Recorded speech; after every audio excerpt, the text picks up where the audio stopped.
Vous allez sur place, du coup, monsieur? Peut-être. Peut-être, vous ne savez pas encore. Il ne viendra finalement pas. Cela devait être le point d'orgue, une déambulation dans le quartier des Grésilles pour rassurer, montrer la présence de l'État.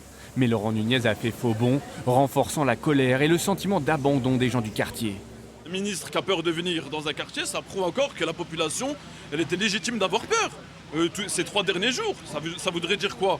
Qu'on est en insécurité totale, qu'il n'y a plus une sécurité même pour les ministres.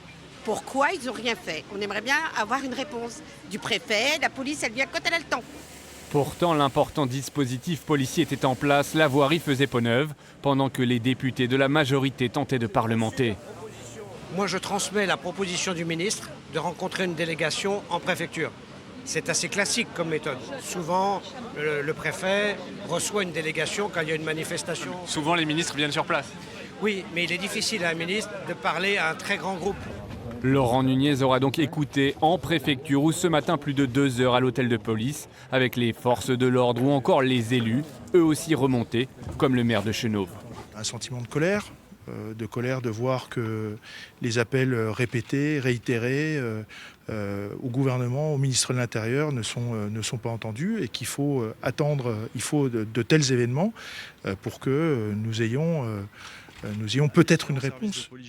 Reste enfin le message délivré devant les micros par le secrétaire d'État. Le ton se veut ferme. Mais voilà, l'idée, c'est qu'il faut vraiment que les habitants de Dijon qui ont été, je le comprends, traumatisés par ces faits, mais franchement, je le comprends. Il faut vraiment qu'ils aient bien en tête que je suis venu rappeler ici un message de fermeté et que nous allons tout mettre en œuvre pour confondre les auteurs et les interpeller. Ici, en France, la justice, elle est rendue par l'État. Nous sommes dans un État de droit. Personne ne peut se faire justice par lui-même.